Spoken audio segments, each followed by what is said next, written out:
মা যখন চুরি শেখায় তখন সমাজ একজন অপরাধী পায়। একটি শিশু জন্মগতভাবে ভালো বা খারাপ হয়ে পৃথিবীতে আসে না, সে আসে একেবারে সাদা কাগজের মতো। সেই কাগজে প্রথম অক্ষর লেখেন কিন্তু তার বাবা মা। প্রথম শিক্ষা দেয় পরিবার, তারপর বিদ্যালয়। তাই একটি শিশুর চরিত্র গঠনের সবচেয়ে বড় কারিগর তার পরিবার। অথচ আজ আমরা এমন কিছু দৃশ্য দেখি যা শুধু দুঃখজনক নয়, ভবিষ্যতের জন্যও ভয়ঙ্কর। সবাইকে আরও একবার স্বাগত জানাচ্ছি ফেয়াদা টকারে। ভাবুন, একজন মা তার সন্তানকে স্কুল থেকে নিয়ে রিকশায় করে বাসায় ফিরছেন। রাস্তার যানজটে দাঁড়িয়ে থাকা একটি ডিম বোঝাই ট্রাক তার সামনে। হঠাৎ সুযোগ বুঝে সেই ট্রাক থেকে কয়েকটি ডিম চুরি করে নিজের ব্যাগে ভরে ফেললেন তিনি। পাশে বসে থাকা শিশুটি সব কিছু নিজের চোখে দেখল। হয়তো মা হেসে বললেন, কেউ দেখেনি। কিন্তু সত্যি কি কেউ দেখেনি? দেখেছে কিন্তু একজন, আর সেই একজনই সবচেয়ে গুরুত্বপূর্ণ, তার নিজের সন্তান। একটি ডিমের দাম হয়তো খুব বেশি নয়, কিন্তু সেই ডিম চুরি করতে গিয়ে যে শিক্ষা শিশুটির মনে ঢুকে গেল, তার মূল্য কোনো অর্থ দিয়েই মাপা সম্ভব নয়। কারণ সেই মুহূর্তে শিশুটি বুঝে গেল, সুযোগ পেলে অন্যের জিনিস নিয়ে নেওয়াটা খুব বড় অপরাধ নয়, ধরা না পড়লে যেন সবই ঠিক। এই একটি ভুল কাজ হয়তো তার ভবিষ্যতের চিন্তা ভাবনাকেই বদলে দিতে পারে। শিশুরা আমাদের কথা যতটা শোনে, তার চেয়ে অনেক বেশি আমাদের কাজ দেখে শেখে। আপনি তাকে প্রতিদিন সততার গল্প শোনাতে পারেন, নীতি কথাও বলতে পারেন, ভালো মানুষ হওয়ার উপদেশ দিতে পারেন, কিন্তু যদি আপনার নিজের আচরণ তার বিপরীত হয়, তাহলে সে গল্প নয়, আপনার কাজটাকেই সত্য বলে বিশ্বাস করবে। একজন মা যদি নিজের হাতে চুরি করেন, তাহলে সন্তান ভাববে, আমার সবচেয়ে প্রিয় মানুষ যদি এটা করতে পারে, তাহলে এটা নিশ্চয়ই খুব খারাপ কিছু নয়। এভাবেই অপরাধের বীজ অঙ্কুরিত হয়।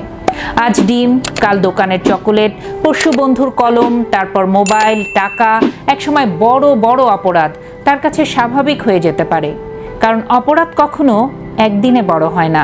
ছোট ছোট ভুলকে স্বাভাবিক মনে করার মধ্য দিয়েই অপরাধের জন্ম হয়।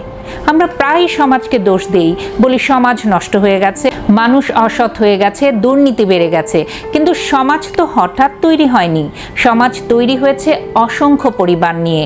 যদি প্রতিটি পরিবার নিজের সন্তানকে সৎ মানুষ হিসেবে গড়ে তুলতে ব্যর্থ হয়, তাহলে একটি সুস্থ সমাজ কখনোই গড়ে উঠবে না। একজন শিক্ষক স্কুলে প্রতিদিন সততার শিক্ষা দেন। বলেন, চুরি করবে না, মিথ্যা বলবে না, অন্যের অধিকার নষ্ট করবে না। কিন্তু সেই একই শিশু যখন বাসায় ফিরে দেখে তার নিজের মা সুযোগ পেয়ে অন্যের জিনিস নিয়ে নিচ্ছেন, তখন সে কাকে বিশ্বাস করবে? যার সঙ্গে সে দিনে 6 ঘন্টা থাকে, নাকি যার সঙ্গে 24 ঘন্টা? উত্তরটা খুব সহজ, একটু ভাবুন, পেয়ে যাবেন। তাই পরিবারের প্রতিটি কাজই একটি নীরব পাঠশালা। অনেকেই বলেন, আরে কয়েকটা ডিমই তো নিয়েছে, এতে আবার কি এমন হলো? আসলে সমস্যাটা ডিমে নয়, সমস্যাটা মানসিকতায়। যে মানুষ সামান্য জিনিসকেও নিজের নয় জেনেও নিয়ে নিতে পারে, সে সুযোগ পেলে বড় জিনিসও নিতে দ্বিধা করবে না। আর সেই মানসিকতায় যদি একটি শিশুর মধ্যে ঢুকে যায়, তাহলে ভবিষ্যতে তাকে সৎ পথে ফিরিয়ে আনা অনেক কঠিন হয়ে যায়। সন্তানকে ভালো স্কুলে ভর্তি করানোই যথেষ্ট নয়। দামি বই, সুন্দর পোশাক, ভালো কোচিং, এসব তার ভবিষ্যৎ গড়ার একটি অংশ মাত্র। সবচেয়ে গুরুত্বপূর্ণ বিষয় কি জানেন? সেটা হলো, সে প্রতিদিন কি দেখছে, কি শিখছে, কার কাছ থেকে শিখছে। একজন বাবা মা নিজের জীবন দিয়েই সন্তানের সবচেয়ে বড় পাঠ্য বই হয়ে ওঠেন। আপনি যদি রাস্তায় পড়ে থাকা টাকা তুলে প্রকৃত মালিককে ফিরিয়ে দেন, আপনার সন্তান সেটিও মনে রাখবে। আপনি যদি ভুল করে বেশি টাকা ফেরত পান আর সেটি দোকানদারকে ফিরিয়ে দেন, সেই দৃশ্য তার মনে গেঁথে থাকবে।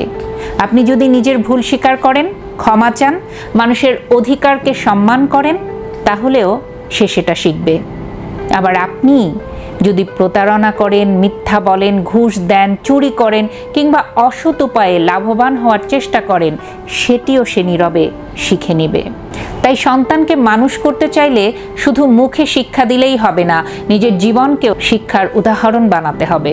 একটি শিশু কখনো জন্মগতভাবেই কিন্তু চোর হয় না, তাকে চোর বানানো হয়, আবার তাকে সৎ মানুষও বানানো যায়। এই দুই পথে শুরু হয় পরিবার থেকেই। আর যে মা সন্তানের সামনে ডিম চুরি করছেন, হয়তো তিনি বুঝতেই পারছেন না তিনি কয়েকটি ডিম নয়, সন্তানের বিবেক থেকেই কিছুটা সততা চুরি করে নিচ্ছেন। এই ক্ষতি কোনো আদালত বিচার করতে পারবে না। কোনো আইন শাস্তি দিতে পারবে না, কারণ এটি চরিত্রের ক্ষতি। আমরা চাই আমাদের সন্তান বড় হয়ে ডাক্তার হোক, ইঞ্জিনিয়ার হোক, শিক্ষক হোক, কর্মকর্তা হোক, কিন্তু তারও আগে দরকার সে যেন একজন সৎ মানুষ হয়।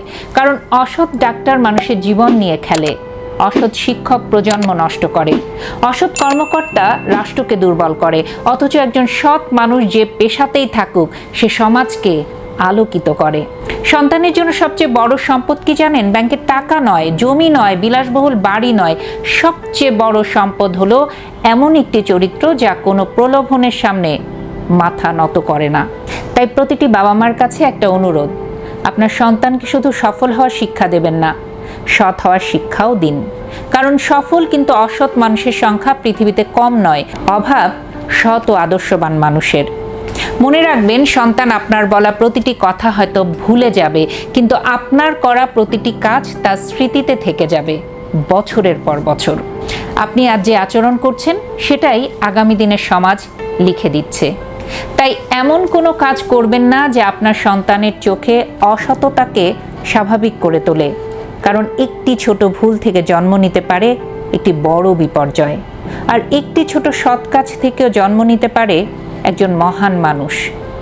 সন্তানকে উত্তরাধিকার হিসেবে শুধু সম্পদ নয়, একটি নির্মল বিবেক দিয়ে যান, কারণ সৎ চরিত্রই এমন এক সম্পদ যা কখনো চুরি হয় না, কখনো নষ্ট হয় না, আর যার মূল্য পৃথিবীর কোনো ধন সম্পদের চেয়েও অনেক বেশি।